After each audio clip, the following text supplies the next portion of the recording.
som tá ok, galera? Deixa eu ver o que a gente já vai fazendo aí. Deu uma travadinha aí. Bom, então, o sinal da internet aqui em casa, moço, tá ruim pra caramba. Eu paguei uma internet melhor, mas parece que o trem só piorou. Deixa eu- Tá dando uma travada pra vocês aí?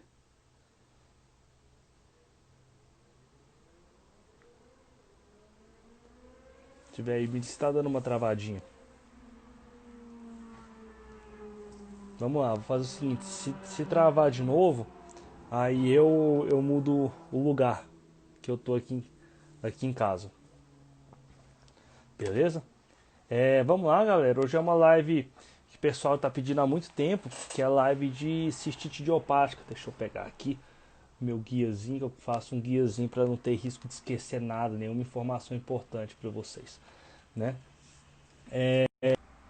Só vou mudar de lugar aqui de novo, tá? Porque tá ruim pra caramba, porque essa net eu nunca vi. Eu paguei uma internet mais cara para ser melhor e ela tá só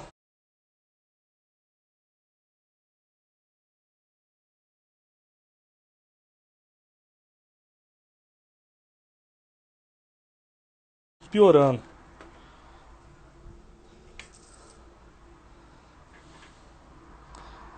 Aí, agora não vai travar não. Bom, vamos nessa. A live de hoje é uma live muito legal, uma live que de um tema que eu gosto bastante, né? Que é cistite idiopático, na verdade, doença do trato urinário inferior. É um tema que eu gosto bastante, todo mundo sabe que gosto bastante de processos urinários em gato. E essa é uma live que há muito tempo a galera tá pedindo. A próxima live vai ser de asma, que é outra que a galera pede bastante também. Que eu acho que é super importante a gente saber tratar bem a cistite idiopática em gatos, tá bom? E muitas vezes ela é tratada errado e muitas vezes se resolve o processo sem que o veterinário faça nada, tá bom? Pessoal, o que é a cistite idiopática felina? É uma cistite inflamatória, certo? Ou seja, é uma cistite inflamatória. Quando eu falo inflamatória, é que é estéreo. É uma cistite que não tem presença de bactérias, tá bom? E é hoje a maior causa de doença do trato urinário inferior em gatos. Quando a gente fala doença do trato urinário inferior em gatos, pessoal, o que é? São doenças que cursam com sinais clínicos semelhantes, que são hematura, disúria, estrangura, todos aqueles sinais de doença do trato urinário inferior, todas essas doenças estão envolvidas. E a cistite idiopática é a principal delas. Tem gente que fala cistite idiopática, tem gente que fala cistite intersticial. É a mesma coisa? Na verdade, não é. Existe esse estudo que eu vou mostrar aqui para vocês. Quem está no grupo do Telegram, que é um estudo epidemiológico que classifica os tipos de cistite. E desse estudo, pessoal, existe uma diferença de cistite idiopática e cistite intersticial. Eu vou mandar esse estudo do grupo do Telegram para vocês, tá bom? O que é a cistite idiopática, pessoal? Eu vou ler o termo para você, que é o termo que está neste estudo, que é um estudo da medicina humana. É o termo direcionado a cistites com sinais agudos ou crônicos, nos quais a cistoscopia não é possível ser realizada. O que é a cistoscopia? É um exame de imagem da bexiga. Então, o que é a cistite intersticial? É subgrupos de pacientes com cistite idiopática que apresentam sinais crônicos e achados citoscópicos compatíveis com os critérios que tem naquele estudo. Ou seja, na verdade, todo paciente que tem cistite idiopática, que tem cistite intersticial, tem cistite idiopática. Mas nem toda cistite idiopática é uma cistite intersticial. Tem que ter os critérios de imagem e histológicos para você classificar como cistite intersticial. Contudo, a gente não faz cistoscopia, que é como se fosse uma endoscopia, mas o trato urinário. A gente não faz isso na medicina felina. A gente não tem nenhum material que seja capaz de fazer isso, então não é uma rotina. Por isso, a gente classifica todos os nossos pacientes como cistite idiopática. Como a gente não pode fazer a cistoscopia, não tem como a gente dizer se essa cistite idiopática é por si só uma cistite intersticial. Só que para isso, pessoal, a gente tem que ter um critério. E os critérios estão no estudo. Se você pudesse fazer a cistoscopia, você ia avaliar a partir dos critérios e ia ver se é uma cistite intersticial ou não. Luiz, aqui na medicina felina, por que a gente não faz? Primeiro, porque a gente não tem material, e segundo, porque não ia mudar o nosso protocolo terapêutico, tá bom? Aqui, antes de mais nada, essa informação que eu vou falar para vocês, ela assim, de extrema relevância, que é a prevalência. Pessoal, a cistite idiopática representa hoje cerca de 60 a 70% dos casos de doenças do trato urinário inferior em gatos. Ou seja, a principal causa de cistite em gatos, pessoal, é cistite idiopática. Contudo, a gente tem um grande problema hoje, que é comparar a cistite no cão e a cistite no gato. E por que que isso é perigoso? Porque em cão, a principal causa é bactéria, é cistite bacteriana. E se a gente fizer essa comparação, a gente tende, todo mundo sabe que a gente tem uma tendência muito grande a passar antibiótico para o gato que está urinando sangue, ou que está com sinais de doença do trato urinário inferior. Às vezes ele não está urinando sangue, mas ele está toda hora pingando ali, não está obstruído. A gente tem uma tendência. Porque no cão, a principal causa é bacteriana. No gato, não. Então, a primeira coisa que a gente tem que pensar no gato é cistite idiopática. Luiz, mas gato é impossível dar infecção? Não. Longe de dizer isso. Mas infecção urinária em gato representa de 1 a 8% das causas de cistite. É pouco. No cão, se você não sabe o que está causando e você dá antibiótico, você tem grande chance de acertar. Aqui no gato, você tem de 1 a 8% de chance de acertar. Então aqui é muito pequeno. Então é difícil a gente pensar que o melhor tratamento para um gato, às vezes fala assim, ó, o exame o proprietário não quer fazer nenhum exame, o que eu vou fazer? No cão, você passa um antibiótico, no gato você faz um manejo ambiental, um enriquecimento ambiental, é melhor do que você passar um antibiótico para esse paciente, porque você tem mais chance de acertar, certo? E outra coisa sobre a prevalência que é muito importante, pessoal, é que os gatos, a média de idade que dá é de 1 a 9 anos. Então são animais que podem dar a vida inteira, sim. Mas por que menos de 1 ano não dá e acima de 10 anos é difícil dar também? Porque a gente vai ver um pouquinho mais na frente, eu vou explicar para vocês, que o caráter estressante, liberação de catecolamina, esse animal, a sensibilidade desse paciente ao ambiente, vai ter grande importância nesse paciente desenvolver essa cistite idiopática. O estresse é o principal gatilho para que tenha, se você desenvolva uma cistite idiopática. Só que aí, pensa, gato até 1 ano, eu gosto de brincar assim, gato com menos de 1 ano, pessoal, nada estressa ele. Normalmente o gato só quer brincar. Depois de 10 anos, dificilmente alguma coisa estressa ele, porque ele só quer dormir.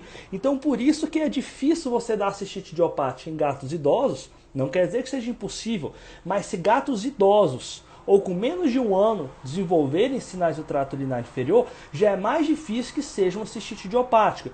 É a partir de 1 ano até 10 anos. Isso é super importante. Se você começar gato com menos de 1 ano ter esse problema, ou mais de 10 anos, e engraçado que quando um animal fica idoso, a porcentagem desses animais que já desenvolvem infecções de urina já aumenta drasticamente. E animais que são doentes renais crônicos têm uma maior predisposição a desenvolver infecção de urina. Então, à medida que o gato chega a 10 anos, a probabilidade de desenvolver infecção de urina, a causa da cistite sem infecção de urina é maior.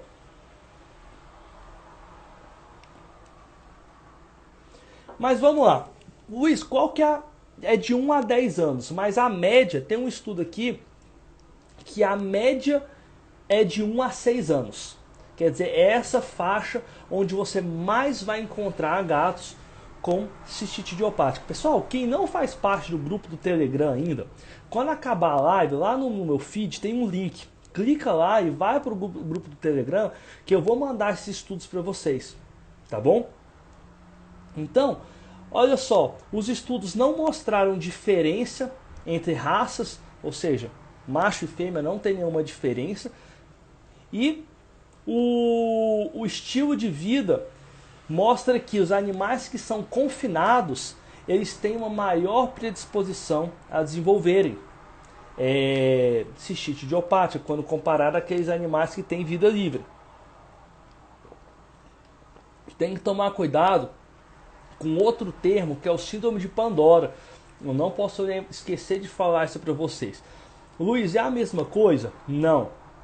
A síndrome de Pandora, ele é um processo que abrange muito mais coisas além da cistite idiopática. Evidentemente, pessoal, a gente sabe que gatos com estresse, a descarga adrenérgica que você tem no gato estressado, se for um animal sensível, esse animal pode desenvolver diversos problemas gastrointestinais, dermatológicos, urinários, até cardíacos, metabólicos, endócrinos. Gente, é muito problema que envolve o estresse. Quando a gente fala síndrome de Pandora, a gente abrange todos esses problemas, uma caixa de problemas, um monte de problema que abriu quando você, que saiu quando você abriu essa caixa. Por isso o termo síndrome de Pandora. A cistite idiopática, ele é um pedaço da síndrome de Pandora. Ele é um dos problemas que está desenvolvendo por causa desse estresse. Mas quando você fala síndrome de Pandora, envolve, pessoal, problemas sistêmicos dos mais diversos. Então não é a mesma coisa. Cuidado com essa termologia, tá bom? É difícil achar, né, até animais com problemas cardiovasculares, endócrinos por causa de estresse. Pois é, pessoal. Então a síndrome de Pandora envolve muita coisa. A gente tem que tomar muito cuidado com o estresse em gatos. Já há muito tempo se sabe como o estresse impacta fortemente na qualidade de vida do gato e várias doenças que se desenvolvem por conta de estresse, né? Lógico que a gente vê muito a cistite idiopática, mas às vezes está acontecendo tanta coisa a nível endócrino que a gente não sabe, porque a cistite idiopática é realmente uma das mais comuns que tem, se não a mais comum. Então a gente vê mais, acontece mais na nossa rotina, né?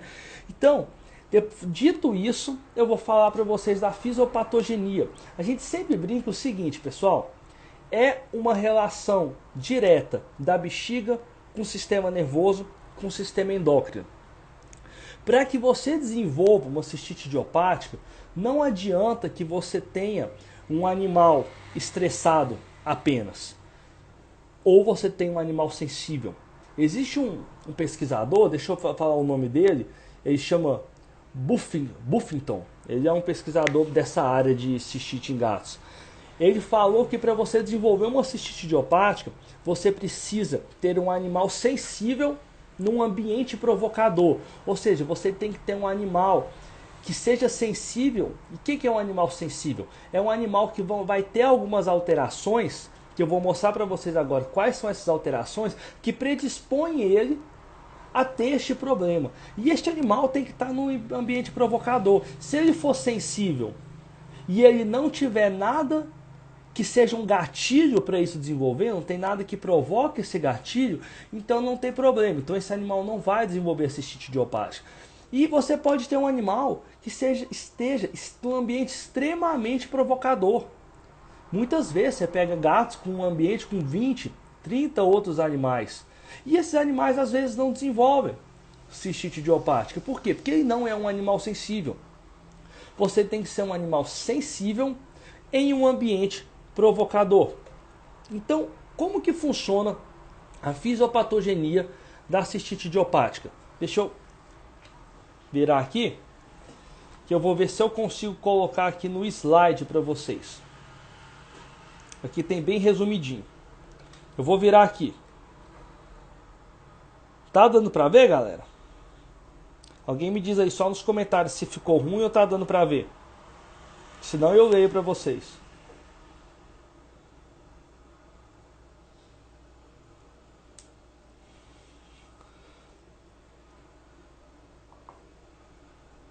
Beleza, ficou legal. Então olha só, pessoal. A gente tem, se vocês quiserem eu mando aqui para vocês esse esqueminha também, tá? Olha só, você vai desenvolver um estresse. O estresse faz uma liberação exacerbada de catecolamina. E isso acontece, pessoal, em qualquer ser vivo, tá bom? Só que, olha a primeira coisa do animal sensível.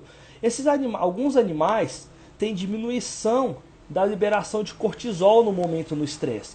E o cortisol restringe a liberação de catecolamina.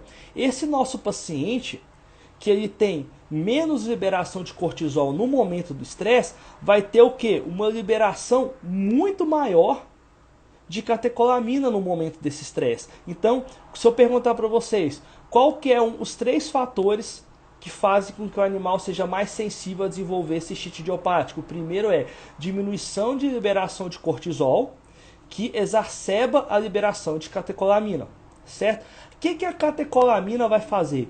Ele vai dilatar os vasos ali da área da bexiga, os vasos que irrigam a bexiga, e isso, consequentemente, faz um aumento do número de monócitos na região, ou seja, você vai ter um aumento da translocação de monócitos dos vasos sanguíneos ali para o local, para o sítio inflamatório, certo?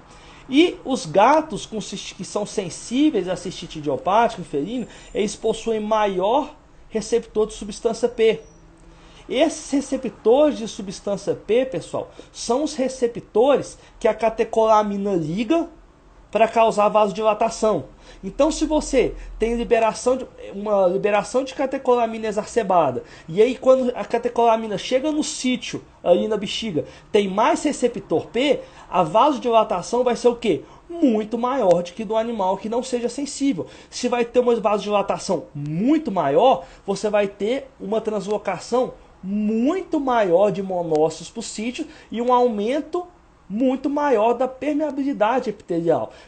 Até agora, se fosse um paciente comum, se não fosse um paciente sensível, o que ia acontecer para a gente? Você ia ter estresse, ia ter liberação de catecolamina, essa catecolamina não ia ser liberação exacerbada, porque ia estar controlada por causa do nível de cortisol, ia chegar lá na bexiga, ia ter receptor de substância P, mas não ia ser uma quantidade exacerbada de receptor. Consequentemente, você ia ter uma vasodilatação, ia ter uma translocação de monócitos para o sítio inflamatório, só que isso não ia ser o suficiente para causar uma cistite idiopática nesse paciente. Mas agora, o que está acontecendo até agora com o nosso paciente? Como você tem liberação de cortisol restringida nesse paciente, ele tem uma liberação exacerbada de catecolamina, que vai chegar no sítio, vai ter uma quantidade maior de receptor dessa catecolamina, consequentemente vai ter uma vasodilatação exacerbada, que aumenta a permeabilidade epitelial e consequentemente aumenta a mobilização de monócitos para o sítio inflamatório, certo? Qual que é o terceiro problema desse paciente? Você teve aumento da permeabilidade epitelial, vasodilatou demais e translocou um monte de monócito para o sítio inflamatório, certo? E aí você começa a ter um processo inflamatório, ele é fato. Só que aí, pessoal, esse nosso paciente, além de tudo, a gente tem uma camada que reveste a bexiga por dentro, que é uma camada de glicosaminoglicanos. E não se sabe por que esse nosso paciente que é sensível, além dele liberar menos cortisol, o que exacerba a liberação de catecolamina, e ter mais receptores P, que são os receptores que essas catecolaminas se ligam, eles ainda têm uma menor camada de glicosaminoglicanos que reveste a bexiga. Ou seja, quando você tem aumenta a permeabilidade epitelial e começa a inflamação, você tem um aumento dos agentes da bexiga, os agentes inflamatórios ali, todas aquelas substâncias da bexiga, você aumenta o contato delas com as fibras C, que são as fibras, pessoal, que causam a dor nesse paciente, principalmente as fibras mediadas por substância P. Essas são as fibras nervosas que causam a sensação de dor nesse paciente. Consequentemente, esse paciente tem o quê? Uma dor e uma inflamação grave. Então você vê que não basta você ter um animal que passe por uma situação de estresse, né, que seja um animal que esteja num ambiente provocador. Porque se esse animal passar por esse estresse, estiver nesse ambiente provocador, por exemplo, aí tem vários gatos nessa casa, tá num ambiente super provocador, ou vamos colocar um outro ambiente provocador, o proprietário viajou. E ele viajou e é um puta estresse para esse gato. Se ele não for um animal sensível, ele não vai desenvolver, porque ele vai ter liberação de catecolamina, vai ligar nos receptores P, que não são em grande quantidade, aumenta a permeabilidade epitelial, certo? Começa a inflamação, é uma inflamação leve, é uma vasodilatação leve, não tem aumento significante dos números de monócitos para o sítio inflamatório, não tem uma camada de glicosaminoglicano suficiente para revestir aquela bexiga, o que restringe a inflamação e não deixa aquele paciente sentir dor. Ou seja, esse nosso paciente, por mais que ele tenha tido uma situação de estresse, beleza, ele não desenvolveu cistite idiopática. Só que aí no nosso paciente que é sensível, ele tem liberação exacerbada de catecolamina, com mais substância P e uma menor camada de glicosaminoglicano revestida a mucosa.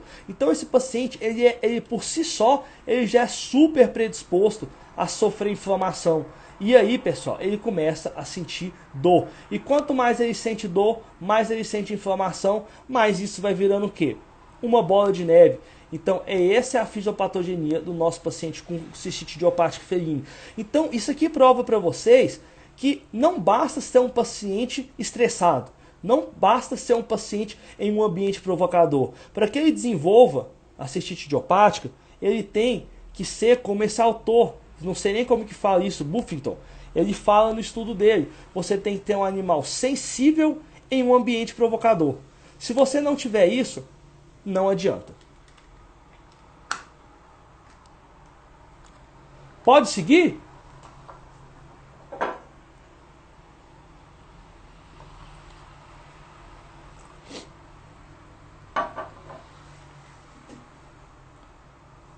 Como é que foi aí, pessoal? Deu para entender a explicação? Ficou um pouco confuso? Porque eu acho que a parte mais importante da aula foi essa, tá? Eu acho que assim, se não deu para entender essa parte, eu prefiro repetir, a gente ficar 1 hora aqui, tá? E desde que vocês entendam isso.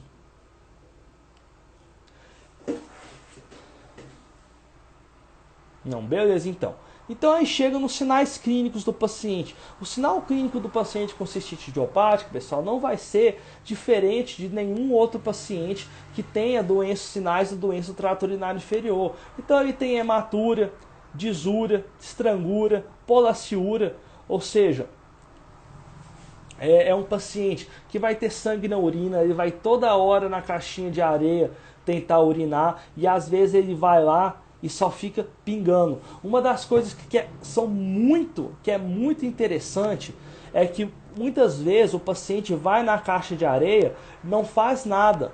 E quando ele faz só uma gotinha. Luiz, por que isso acontece? Certeza que mulheres aqui com certeza uma vez na vida teve cistite. Cistite é mais difícil dar em homem. Mas eu já tive. Se você já teve cistite, você sabe que muitas vezes você vai no banheiro correndo, achando que você está morrendo de vontade de urinar. Quando você chega lá, é só uma gotinha. Por quê, pessoal? A bexiga inflama. E por aquela bexiga estar inflamada, estimula as fibras sensoriais da bexiga. E são essas fibras sensoriais, o que acontece? Quando a bexiga vai distendendo, quando chega num determinado ponto, elas estimulam a distensão da bexiga, estimula uma fibra sensorial que vai lá para o sistema nervoso e manda uma mensagem e fala: ó, a bexiga está muito cheia, está na hora de urinar. Só que a sua bexiga não está cheia, mas ela está inflamada. E pelo fato dela estar inflamada, essas fibras sensoriais estão sendo a todo momento estimuladas. Então você que já teve cistite, que está me assistindo, sabe como é que é. Você está do nada e fala assim: meu Deus, eu tô apertado, tem que fazer xixi. Quando você chega para urinar, não tem nada. Então é exatamente essa sensação que o gato, ou o cão, ou qualquer outro animal sente quando ele está com cistite. É essa sensação de que ele quer urinar, porque essas fibras sensoriais estão sendo estimuladas por causa da inflamação. Certo? E aí quando ele chega, na verdade, não tem urina. E aí é um problema, porque a gente precisa... Não tem como, pessoal, a gente tratar um paciente com qualquer doença do trato urinário inferior, porque você tem que chegar no diagnóstico diferencial. É uma infecção, é uma cistite idiopática, é um uróide, não adianta, você tem que chegar no diferencial. E aí, uma coisa que eu não sei porquê, veterinários pedem pouquíssimo urinálise. E é indispensável, qualquer gato com doença do trato urinário inferior, não tem como você fazer um tratamento correto se você não pedir uma urinálise. Se você não pedir, pessoal, você vai tá tratando esse paciente no escuro. Então, comecem a pedir urinálise. Luiz, eu tenho dificuldade de coletar a urina de gato só por ultrassom. Treina, porque coletar a urina de gato não é difícil. Quando a bexiga dele tem uma certa quantidade de conteúdo, pessoal, aí você consegue coletar tranquilamente. Agora, nesse nosso caso, desse paciente que está incontinente, está com polaciúria, toda hora ele urina porque ele está com a sensação de que a bexiga dele está gigante, você vai ter dificuldade de coletar a urina dele. Você não tem como tratar ele direito sem coletar a urina. Só que às vezes até você passa o ultrassom, não tem urina, a bexiga está totalmente vazia. O que eu te aconselho? Deixa esse paciente na clínica, fica dando água na seringa para ele. Ou então você põe ele numa fluido e coleta daqui a pouco. Fluido, pessoal, quase nunca eu precisei fazer isso na minha vida, tá bom? Você deixa ele ali, começa a dar água na seringuinha para ele, dá 5 ml, 5 ml, 5 ml, vai tentando, de meia em meia hora vai tentando, vai guiado por ultrassom e acaba que você consegue coletar essa urina, tá bom?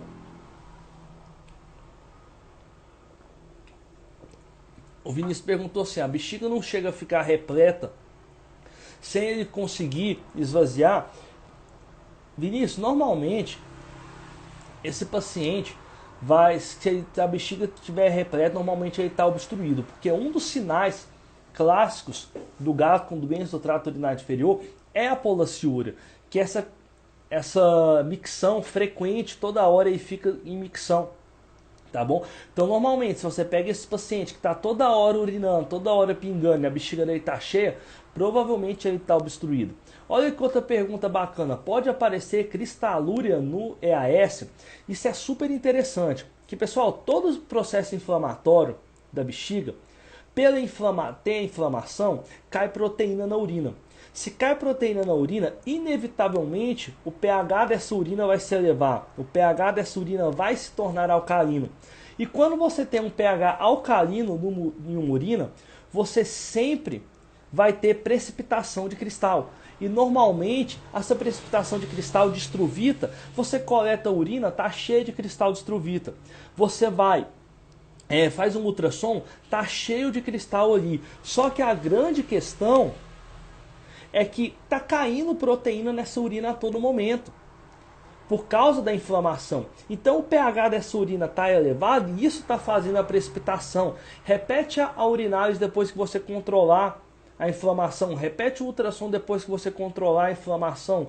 Muitas vezes, só de você controlar a inflamação, o pH volta ao normal desse paciente, tá bom? E aí, esses cristais se dissolvem normalmente.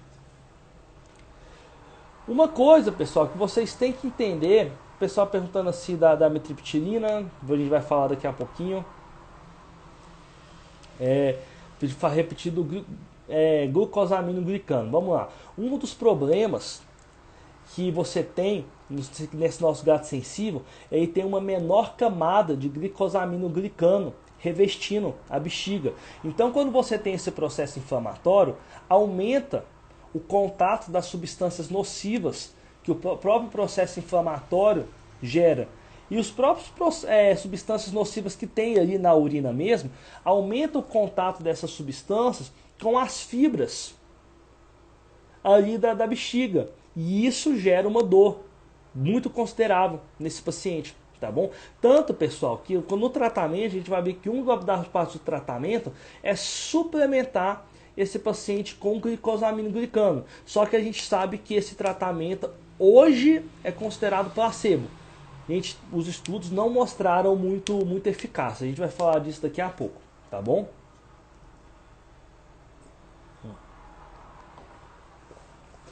Esses sinais clínicos, pessoal, desses pacientes, todos esses sinais clínicos que a gente falou, normalmente se sucedem a um evento estressante.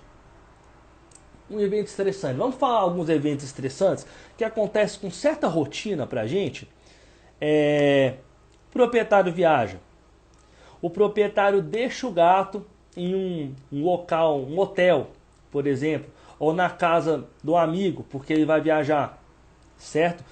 Ou não, ele viajou, mas está pedindo para uma pessoa vir cuidar do gato. Uma das coisas que eu gosto muito hoje são de cat sitters. Só que também não adianta você, vou viajar amanhã, você vem aqui cuidar do meu gato, ficar com o meu gato. Isso não funciona. Essa cat sitter tem que vir antes, alguns dias, conhecer esse gato. Porque senão, do nada, é uma pessoa estranha que ela não conhece só para dar comida, muitos gatos vão se esconder. Tudo isso é estressante.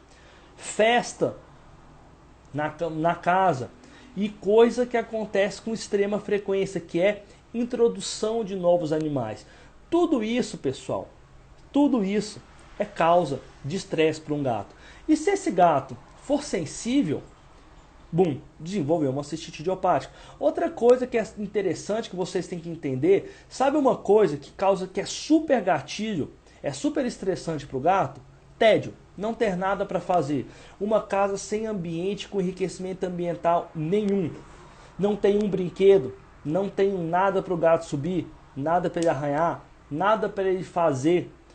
Pessoal, eu vou falar para vocês sem nenhuma brincadeira. Eu estou na minha segunda semana de isolamento por causa do Covid. A primeira semana eu fiquei em casa, de boa, assistindo Netflix, massa. Agora eu estou na segunda. Eu só vou poder voltar a trabalhar na sexta-feira.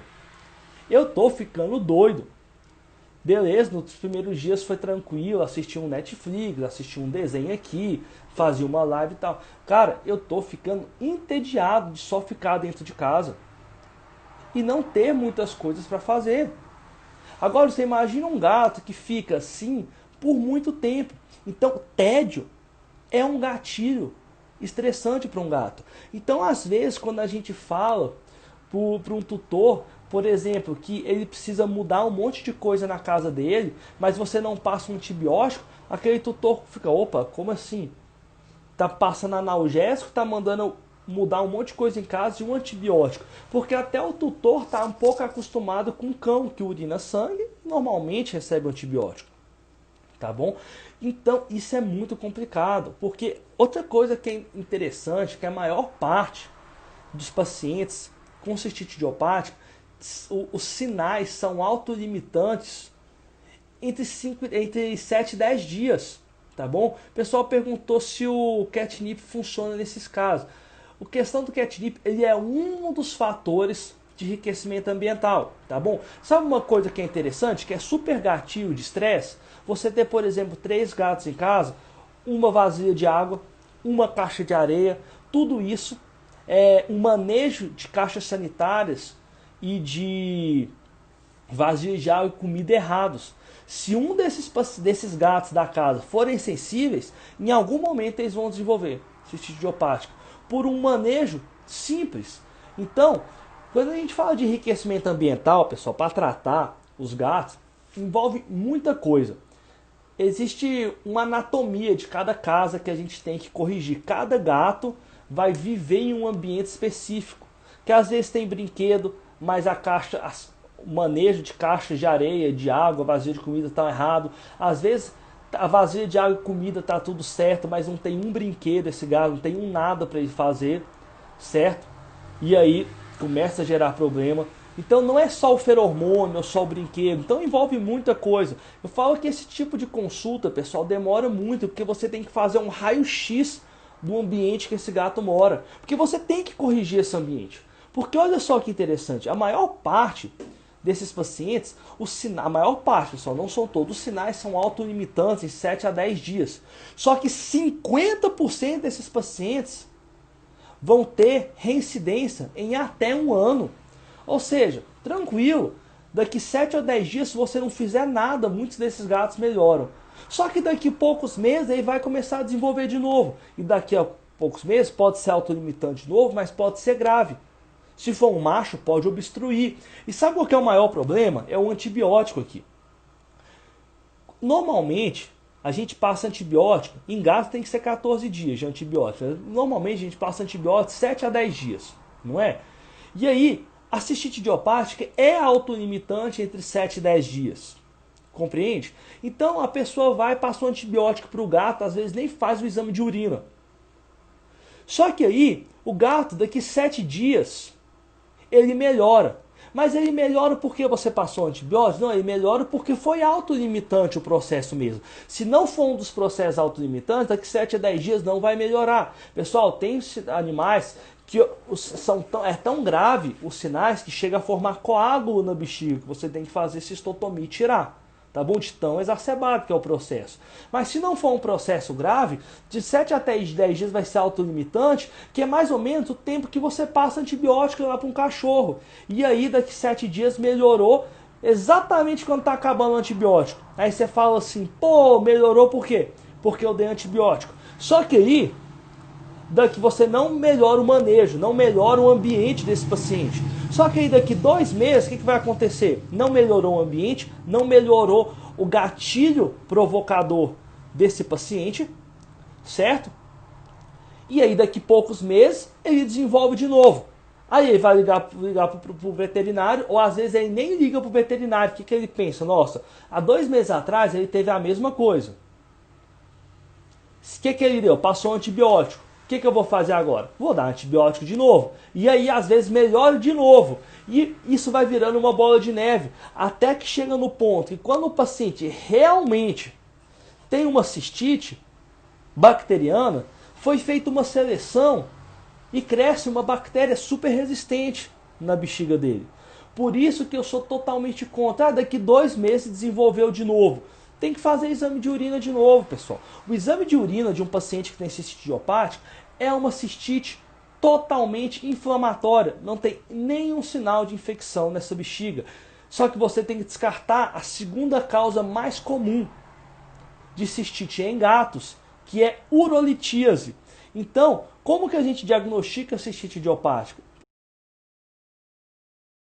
Por exclusão. Você vai fazer um exame de urina, você vai ver uma cistite inflamatória, vai descartar urolitíase, vai descartar cristalúria exacerbada. Por quê, pessoal? Animais que estão, com certeza, a cistite aumenta o pH e isso gera cristalúria.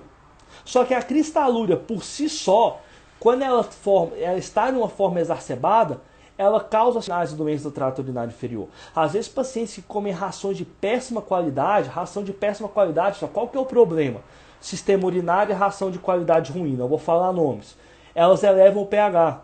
E ela eleva o pH, precipita muito cristal, é aquela bexiga que você faz ultrassom, parece aquele globinho de neve, sabe? Que você balança, cheio de cristal. E isso por si só pode ser uma causa de doença do trato urinário inferior, hematura, disúria, estrangura. Então, quando você descarta tudo isso e tem um histórico compatível com gatos que passaram por um estresse, uma situação estressante, você tem um paciente que tem um cistite idiopático.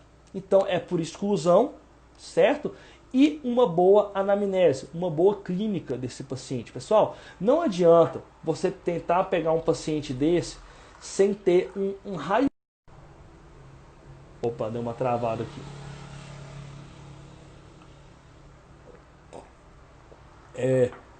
Então não tem como você tratar um paciente desse...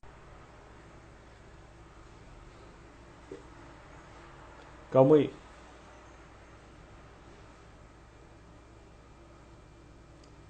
Rapidinho. Pessoal, vai dar uma travadinha, rapidinho. Rapidinho, galera. Amor, você tá com seu celular aí? Rapidão. A Jéssica vai te ligar lá na saúde animal, vê pra ela ver o que é aí. Se ela perguntar, fala que então tem um paciente de alta. Se ela perguntar, fala que não tem que lançar mais nada, é só ficar lá. Igual É um paciente de alta? um paciente meu de alta. Aí fala que não tem que lançar mais nada e pra ela me ligar 8 horas, qualquer coisa. 9 horas, né? Isso. Aí, voltei. Prontinho. Não, voltei já, porque começaram a ligar aqui no meu celular. E aí ligou, começou a travar aqui o celular. Eu pedi para ligarem para minha esposa aqui. Alguém só me lembra mais ou menos onde é que eu tava. Beleza.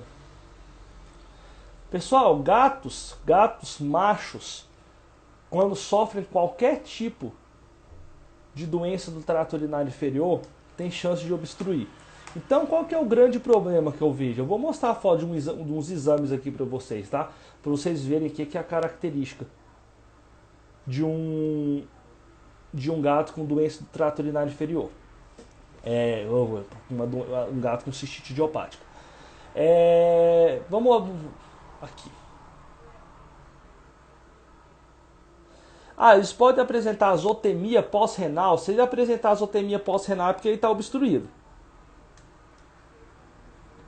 Olha só, pessoal, isso aqui é um exame clássico de um paciente com cistite idiopática, tá bom? Esse aqui era um paciente... só um minutinho, galera. A moça tá perguntando se tem algum desconto, que ela falou que sempre você dá desconto pra ela. Fala pra ela esperar até 9 horas e me ligar que eu tô dando aula, que aí eu vejo o que eu faço. Tá bom. Justo na hora da aula começa a dar um problema. Vamos lá. Olha só. pH da urina elevada. Não tem nitrito. Não tem flora bacteriana. Não tem muco. Esse paciente não tem cristal, só tem célula vesical. Incontáveis eritrócitos e leucócitos. Cheio de proteína por causa da inflamação. Pessoal, isso aqui é uma cistite clássica de um paciente que tem cistite. Esse é um urinálise clássico de um paciente com cistite idiopática. É uma cistite totalmente inflamatória.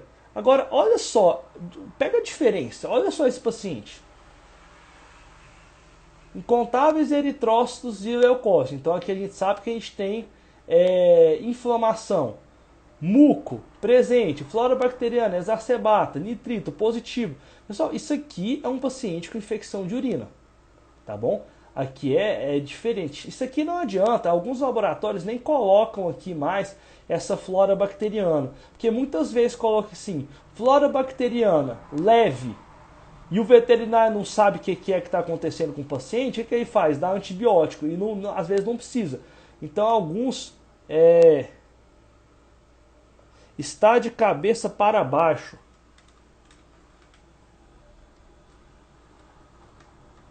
Agora tá certo?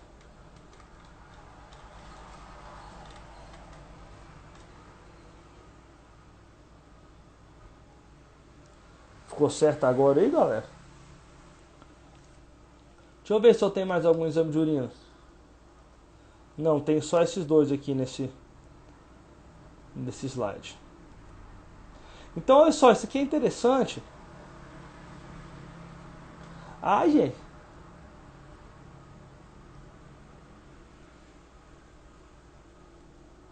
Tá, vou voltar do jeito que estava antes. O pessoal está preferindo outro jeito. Aqui é importante.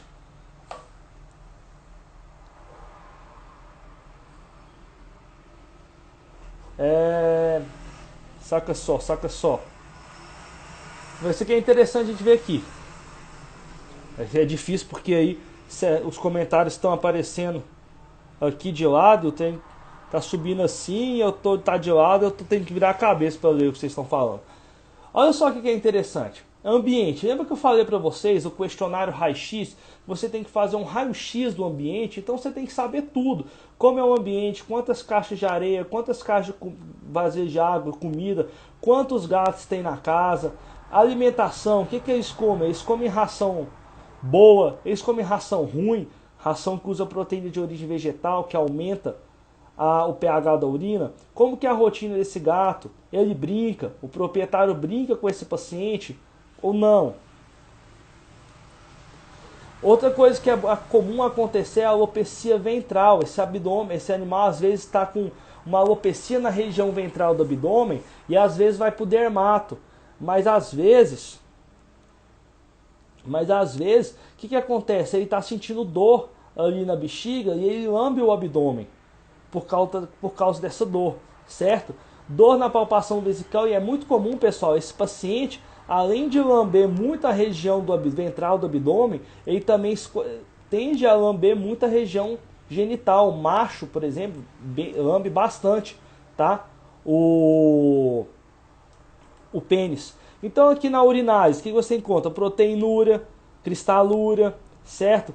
Densidade alta normalmente da urina, presença de sangue, leucócito, e principalmente isso aqui, ó, ausência de infecção, tá? Vocês não encontram infecção neste paciente.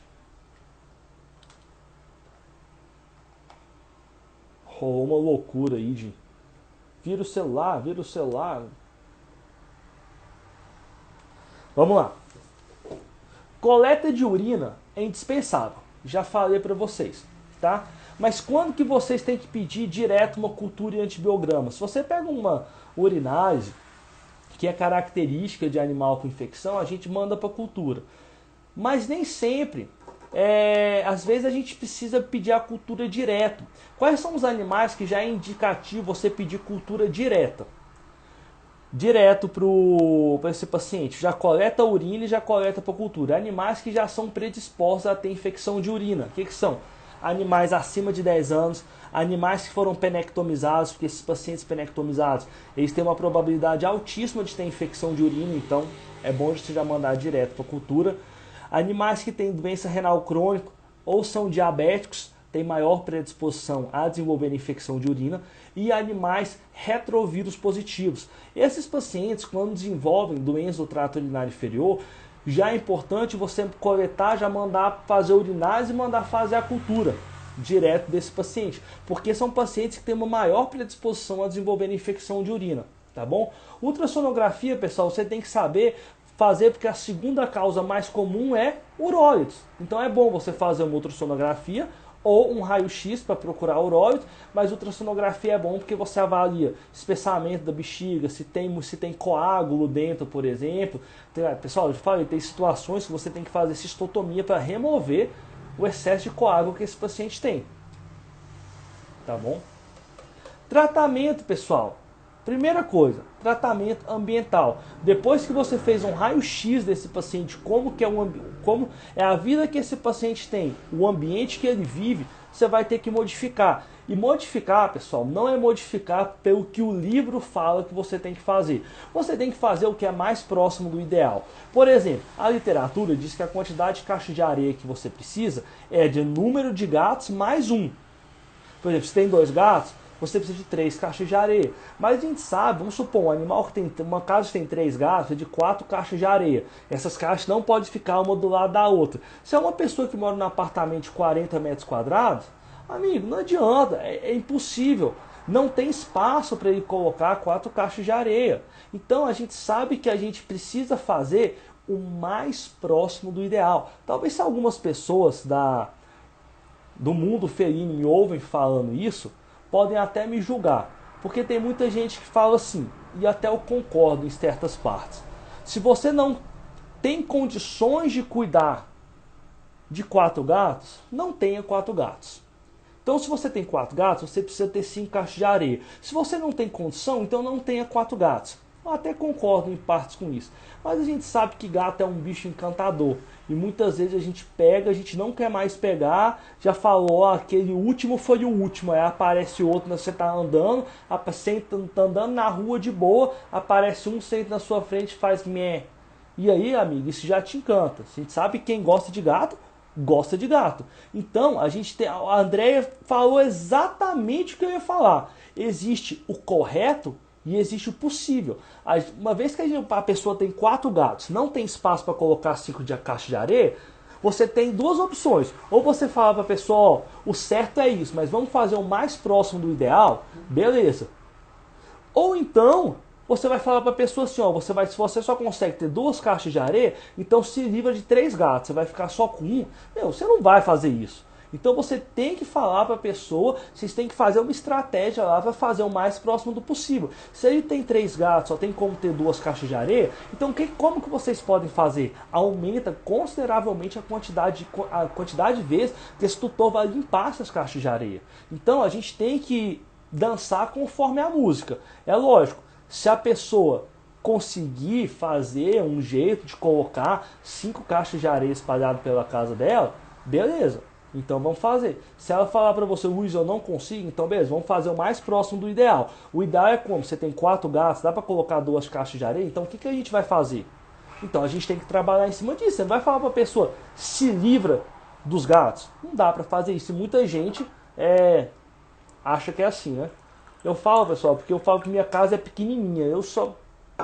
Eu não tenho mais gato porque realmente a gente segura muito aqui. Aumento de ingestão de água é indispensável. Tem que aumentar a ingestão de água desse paciente para diluir a urina, diminuir a quantidade de substâncias nocivas ali na bexiga que vai entrar em contato com aquelas fibras C. Tá acabando meu tempo, então eu vou correr para a parte do tratamento aqui. Tá? A gente já falou enriquecimento ambiental, aqui tem milhares de tipos de enriquecimento ambiental. E vamos para as medicações. Pessoal, medicação, esse paciente sente bastante dor, então é bom a gente entrar com analgésico. O que é bom entrar de analgésico para esse paciente? Você pode entrar com tramadol ou você pode entrar com meloxicam, uma dose de 0,03 mg por quilo. Tem uma ação analgésica legal. Se você estiver na clínica com um paciente desse tipo internado, é legal usar butorfanol, porque o butorfanol tem uma dor analgesia visceral violentíssimo, mas normalmente esses pacientes eles não precisam ficar internados, então a gente usa normalmente o tramadol ou o meloxicam como analgésico para esses pacientes, tá bom? Os antiespasmódicos, pessoal, macho principalmente, esses pacientes que só tem qualquer tipo de doença do trato urinário inferior, eles se beneficiam bastante com antiespasmódicos, e aqui a gente tem principalmente para se fornecer em casa a prazosina, mas que está muito difícil de conseguir aqui em Goiânia. Eu manipulo na Alex Pharma, é o único lugar que a gente está tendo e é uma farmácia de manipulação nossa de super confiança. Gato macho com qualquer doença do trato urinário inferior, seja infecção, cistite idiopática, urólitos, pessoal, você tem que usar antiespasmódico, porque a probabilidade desse paciente obstruir é grande. Então toma cuidado com isso, tá bom? Às vezes é um pequeno coágulozinho que obstrui ele. Então entre com relaxante uretral e antiespasmódico nesse paciente, tá bom? Amitriptilina, pessoal. A amitriptilina realmente ela funciona e é bom você usar em pacientes que o manejo ambiental não deu certo ou que não é possível, pessoal. Você dá uma medicação para um paciente sem fazer um manejo ambiental nele, tipo assim, o animal está num ambiente errado, você não corrige o ambiente, você dá um antidepressivo para ele, a mesma coisa que você está falando, ó, toma esse remedinho aqui, aceita que essa sua vida vai ser uma bosta, mas toma esse remedinho para amenizar seu problema. Sabe aquela pessoa que vive num ambiente totalmente estressante, que a vida dela é uma merda, aí vai no médico, o médico, toma um antidepressivo assim, e não vai num psicólogo para melhorar, se fortalecer e às vezes dá um pé na bunda daquele marido que bate na mulher. Tô dando um exemplo, exacerbado, super exacerbado, mas beleza, tá bom? Só para vocês entenderem. É a mesma coisa do gato que está estressado, que vive com um tutor que a vida dele é uma merda, que o tutor não faz nada, faz ele viver num ambiente totalmente errado, e ao invés de mudar o ambiente, só transformar o ambiente num lugar certo, volta aquele paciente de volta àquele ambiente de merda e dá um remedinho para ele aceitar que aquela vida dele vai ser o normal. Então, não é entrar com amitriptilina o tempo inteiro, pessoal, tá bom? É você mudar o ambiente. Não resolveu, ou não tem como você resolver fazer aquele manejo ambiental, aí você usa, tá bom? É de 2,5 a 5 miligramas por gato. Normalmente a gente usa a dose de... Oh meu Deus! De 2,5 a 5 miligramas por gato. A gente pega o de 25 miligramas de farmácia, às vezes, divide em 4. O problema, pessoal, é que a amitriptilina demora para começar a fazer efeito. Então não é assim, ó, dei hoje, amanhã começa a fazer efeito, não. Outra coisa que é interessante a gente usar a amitriptilina é quando você tem um gato que, por exemplo, toda vez que você viaja, ele dá uma crise ferrada. Nossa, toda vez que você faz, vou viajar, ou teve algum problema, viagem é o mais comum, né? Eles dão uma crise, urina sangue até não acabar mais. Então o que acontece? Vai viajar, uns dias antes você começa a entrar com amitriptilina nesse paciente.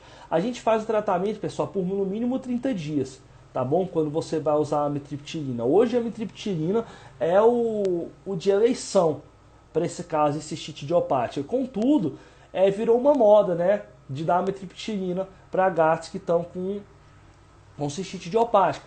É o que eu falei para vocês, não adianta nada você fazer a amitriptilina e não melhorar o ambiente. Quando você acabar a amitriptilina, o que vai acontecer? Esse animal vai voltar a ter problema. Tá bom? Então não é por aí. A gente tem que melhorar o ambiente desse gato. A gente tem que transformar o ambiente que ele vive num ambiente agradável. Não é dar um remedinho para ele aceitar. Tá bom? E aí você faz a amitriptilina, uso diário por uns 30 dias e depois você vai fazer um desmame dele. Tá bom? Tá acabando meu tempo aqui, mas deixei o tratamento muito por último. Antibiótico, já falei para vocês que não tem necessidade alguma de você usar. E a suplementação com glicosaminoglicano, que é meio... a eficácia é meio a esclarecer. Né? Que, em teoria, como esse nosso paciente, um dos problemas, uma das causas... Ixi, falta 2 minutos para acabar. Deu aviso aqui. Uma das coisas que faz com que esse paciente seja sensível é ter uma menor camada de glicosamina revestindo a bexiga. Então, em teoria, era para esse paciente nosso se beneficiar bastante com a suplementação de glicosaminoglicano, o que na prática não aconteceu nos estudos duplos cegos que aconteceram.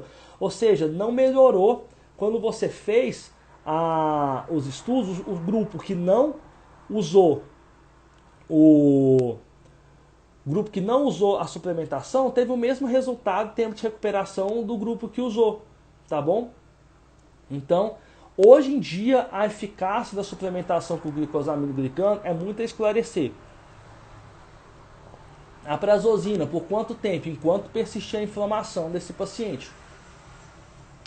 Uso de vitamina C na água ajuda? Não vejo necessidade nesse paciente, porque a tendência é que quanto você vai melhorando a inflamação, o pH da urina vai diminuindo, tá bom? Se você tem um paciente com pH muito alto, que não está reduzindo, aí talvez seja interessante, que tem uma cristalúria muito intensa, que pode estar exacerbando o processo, aí você pode pensar em usar ração, tá bom? Mas nem sempre a ração é necessária nesse caso. Só para animais que estão com cristalúria muito exacerbada, com pH muito alto, tá bom? Então nem sempre assim que você vai ter que usar ração urinária nesses casos, tá bom? A prazosina precisa ter cuidado com a pressão arterial, não nesse nosso paciente, porque esse nosso paciente é um animal que está bem clinicamente, tá bom? E a gente usa uma dose baixa por via oral em casa, então não tem problema. Uma coisa que é interessante também, pessoal, o pessoal fala muito da amitriptilina para relaxante uretral, tá bom? Para gatos que foram obstruídos, por exemplo, como antiespasmódico nesses pacientes nossos aí. A grande questão é que a gente não tem relatos que comprovem que a amitriptilina realmente funciona como relaxante uretral, tá bom? Teve um estudo que mostrou eficácia, aí depois os outros estudos não mostraram o mesmo resultado. Então hoje a gente não tem certeza se a amitriptilina realmente tem uma eficácia como relaxante uretral nessa situação. Mas sabe que realmente ela tem um efeito anti-inflamatório, analgésico e antihistamínico para esse paciente, porque ele vai agir diretamente inibindo a liberação de catecolamina nesse paciente. Então, uma vez que vai diminuir a liberação de catecolamina, você quebrou toda aquela cascata que eu falei para vocês. Tá bom? Bom, pessoal, falta alguns segundos para acabar. Obrigado. Eu sei que eu não respondi todo mundo, infelizmente